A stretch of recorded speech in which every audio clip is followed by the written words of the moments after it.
Hi. I want your opinion. I just uncrated this one. Oh. What do you think? Well, I'm no expert, but I like it. Yeah, I like it too. I'm taking a bit of a risk on this artist, but I really think they're going to hit and make it big. Uh-huh. Does Trina agree?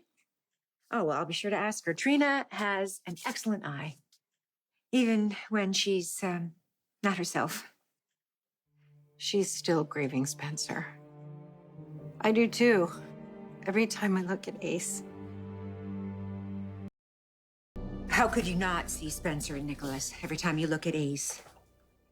He's such a cute baby, though. Hopefully that eases a little bit of the pain. Oh, yes, it definitely does. Having Ace makes things a lot easier. I think that's why Trina landed on my doorstep today. She wanted to take Ace to the park, and I, of course, said yes. And then, if that went well, she wanted to take care of him on an ongoing basis. Spencer's gone, and Trina wants time with his baby brother, like a last link to the boy she loved. Yeah, it crossed my mind too. You've seen a lot more of her than I have. How does she seem to you? She's up and down. Although I haven't seen her too much lately. We've been on different schedules. I'm sure that you've heard the gossip.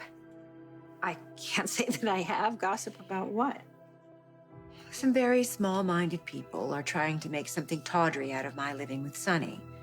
And really all Sonny is doing is opening his home to me and Avery to keep us safe. But I know that I'm getting off track here. We're talking about Trina, and I know that there are several stages to grief, right? But eventually you have to start living your life again. I'm just not sure that's what Trina is doing. Is it possible that spending time with Ace is her way of clinging to the past? You know, I think people grieve on their own timetable and in their own way, and I think this is just Trina's. Maybe I should be ashamed to admit it, but when Nicholas and I parted ways, I didn't even turn around to wave. Well, I still feel the loss, but then again, I'm his mother. I'm not the woman who he cheated on, among other things. Among many, many other things. Yeah, I'm a little curious. Have you spoken to him at all? I declined a few calls from Pentonville. Have you been in touch with him? Yeah, a little bit. They're transferring him out of state. Well, I'm sorry. I know that'll make visitation very difficult. Yeah. And I know that he did horrible things, but he'll always be my son. Of course. Oh, I completely understand. Yeah. And as far as Trina goes, I guess we just have to let her find her way through this thing and be there to support her. Well, I'm fortunate that Trina seems to find solace in work. Her extra hours here have been a huge help since Sonny and Avery need me at home. I thought you weren't staying... Wait a minute. Do you call Sonny's place home now? Avery thinks of Sonny's place as home, and I'm glad about that. I would hate for her to feel like a guest at her dad's, right? And of course, Sonny wants her to feel at home there, too. Yeah, I get it. I understand.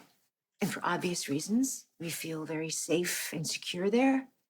And I didn't realize how much I missed that feeling since Esme broke into Windermere. Yeah. Well, I don't think Esme's going to be a danger to anyone anymore. No. But there were other incidents, some having to do with Sonny's business, and he insisted that Avery and I stay with him.